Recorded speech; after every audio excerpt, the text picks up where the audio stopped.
بسم اللہ الرحمن الرحیم۔ معزز سامعین، حاضر ہیں آج ہم ایک نئی ویڈیو کے ساتھ بچوں کی تعلیم و تربیت کے سلسلے میں۔ یہ ویڈیو نہایت ہی اہم ہونے والی ہے۔ میرا آج کا موضوع ہے بچوں کا مستقبل والدین کی کن عادات کی وجہ سے برباد ہو سکتا ہے یا خراب ہو سکتا ہے۔ اس ویڈیو میں ان تمام عادات کا تفصیلی ذکر کیا جائے گا جو کہ بچوں کے لیے نقصان دہ ہوتی ہیں۔ پہلا نکتہ جو کہ آج زیر بحث ہے وہ بچوں پر حد سے زیادہ دباؤ ڈالنا ہے۔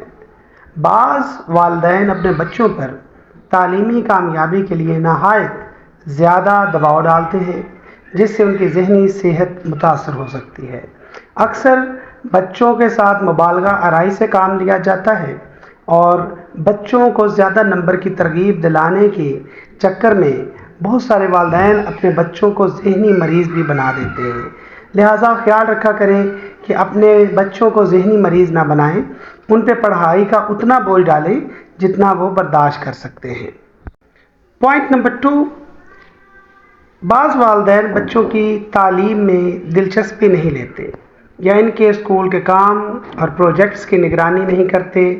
بچوں کو مکمل آزادی ہوتی ہے، وہ کام کریں یا نہ کریں، اور اگر وہ کریں تو اپنی مرضی سے ادھورا کام کریں یا پھر بے ترتیب سا عجیب سا کام کریں جو کہ اسکول میں قابل قبول نہ ہو۔ اس طرح سے بھی بچوں کے اوپر ایک برا اثر پڑتا ہے جو کہ بچوں کی ناکامی اور ان کے فیلئر کا باعث بنتا ہے۔ پوائنٹ نمبر 3، اساتذہ کے ساتھ رابطے کا فقدان ہونا یا اساتذہ کے ساتھ مؤثر رابطہ نہ رکھنا۔ اکثر والدین بچوں کے اساتذہ کے ساتھ رابطہ نہیں رکھتے اور بچوں کی تعلیمی ترقی پر بات چیت نہیں کرتے۔ بچوں کی تعلیمی مشکلات کے اوپر بھی بات نہیں کرتے، ان کو درپیش مائنر اور میجر پرابلمز کے اوپر بحث نہیں کی جاتی۔ اس سے بچہ احساس کمتری کا شکار ہو جاتا ہے اور بچہ مستقبل میں ایک اچھا انسان بننے کی صلاحیت کھو بیٹھتا ہے۔ پوائنٹ نمبر 4، منفی تنقید کرنا۔ بچوں کی ناکامیوں پر انہیں تنقید کا نشانہ بنایا جاتا ہے، ان کی کامیابیوں کو نظر انداز کیا جاتا ہے اور ان کی خود اعتمادی کو متاثر کیا جاتا ہے۔ چھوٹی چھوٹی کامیابیوں کو اپریشیٹ نہیں کیا جاتا، چھوٹی چھوٹی کامیابیوں کو نظر انداز کیا جاتا ہے اور دوسروں کے بچوں کی کامیابیوں کو آگے لا کر اپنے بچوں کی کامیابیوں کو پیچھے کر دیا جاتا ہے۔ یہ ایک ایسا عمل ہے جس سے بچہ پڑھائی سے بھاگتا بھی ہے اور اس کا دل بھی نہیں کرتا کہ وہ مؤثر طریقے سے تعلیم کو وقت دے سکے۔ پوائنٹ نمبر 5، غیر منظم روزمرہ کی روٹین۔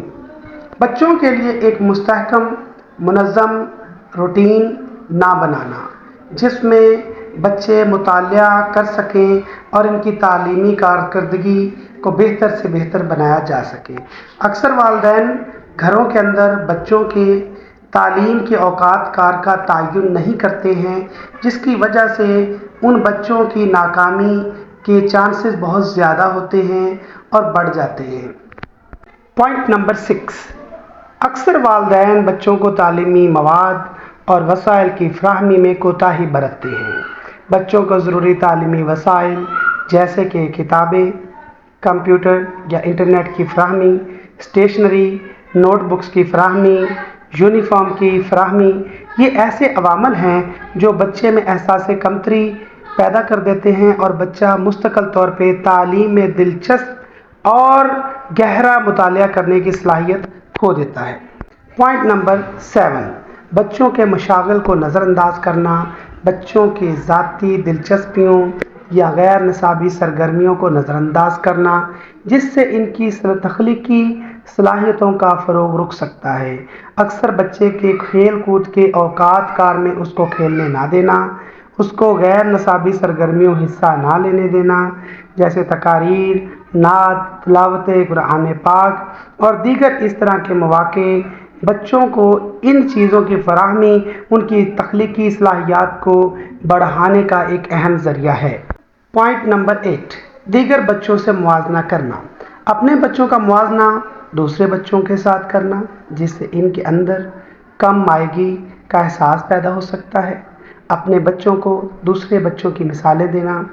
تو یہ وہ عنصر ہے جس سے آپ کے بچے میں بہت زیادہ احساس کمتری کے چانسز زیادہ ہیں کہ اس میں احساس کمتری پیدا ہو جائے۔